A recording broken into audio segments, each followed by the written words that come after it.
Hi, this is Matt with AppliancePartsPros.com. Today we'll be showing you how to repair your appliance. Remember, anytime you work on an appliance, make sure it's unplugged or the circuit breakers are off so there's no chance of electrocution. In this video, we're going to show you how to change out the Samsung refrigerator ice cube tray.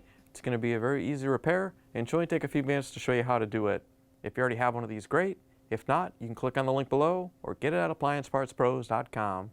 When you open up the package, you're going to get the new ice cube tray. The ice cube tray is where the ice cubes form in the freezer. The main reason to be changing it out is if it's damaged.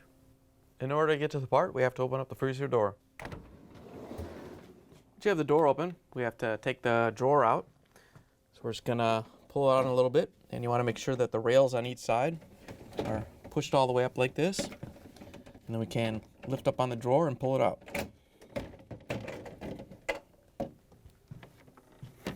Now that we have the drawer out of the way, we can reach in and take the ice maker assembly out. First thing we're going to do is take off this cover. It's just snapped on. You can flex it and pull it off. Once you have it off, you can set it aside. Then we're going to use a Phillips screwdriver to take out the screws that hold it to the top of the freezer.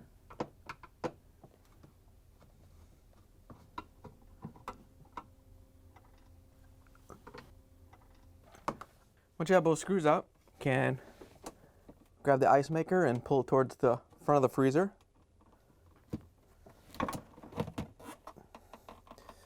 Once you have it free, you can drop it down. We have to reach up and disconnect the wire harness that holds it on. There's a little locking tab on it you have to press on. Once you have it free, you can pull the ice maker assembly out of the freezer. Now that we have the ice maker assembly out of the freezer, we're going to work on it on a table. We put a towel down to protect everything. We have to take the ice cube tray out of the assembly. So we're going to first remove the cover that holds the sensor bracket on. We're going to use a small flathead screwdriver to get behind it and push on it. Once you have the tab released, you can lift up on it. And we can do the same thing for the other side.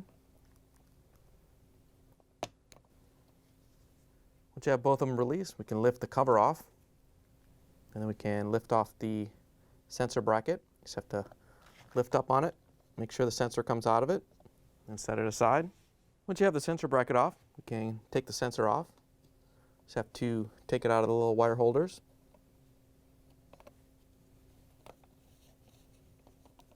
Once you have it free, you can just set it out of the way.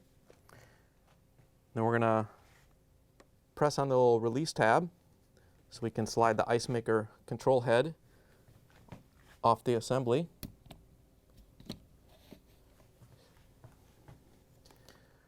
Once you have it pushed over far enough, you can separate the ice cube tray and pull it off the assembly. Here's the old ice cube tray next to the new one. If you already have one of these, great. If not, you can get it at AppliancePartsPros.com. To put the new ice cube tray in, we're going to stick this end into the bracket, and then we can line up the other end and snap in the control head. Once you have it together, you can push the control head back in and snap it into place.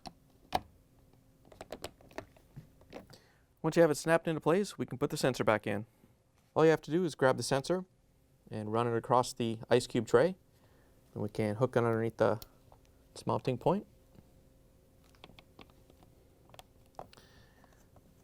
And then loop it over and put it into this holder. Then we can grab the sensor bracket and put it in place. All you have to do is grab the sensor and put it in there.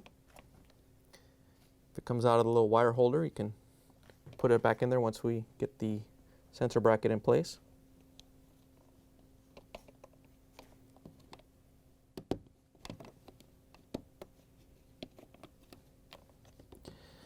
Once you have it in place, we can put the cover back on. To put the cover back on, we're just going to guide it down into place. And you want to use the small flathead screwdriver to make sure the locking tab goes behind this little bracket on the ice cube tray. And we can do the same thing on the other side. Just guide it into the bracket.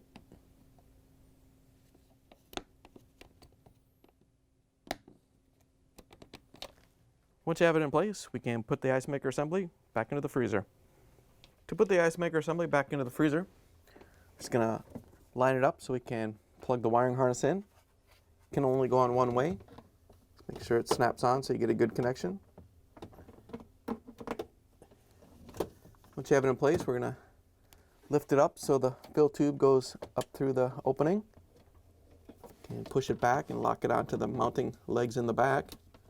Lock it into place.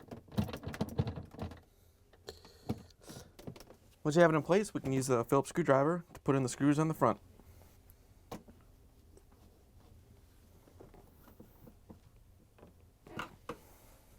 Once you have both screws in, we can put the cover back on.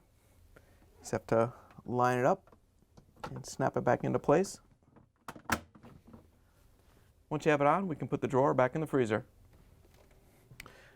To put the drawer back in, you want to make sure that the slides are in the same position they were when you took them off. And then we can carefully set the drawer in. You want to make sure that the slides go onto the glides. And you can push it all the way back in. Once you have it in, you can close the freezer door, plug it back in, and make sure it starts to cool. Thanks for joining us for another successful repair brought to you by AppliancePartsPros.com.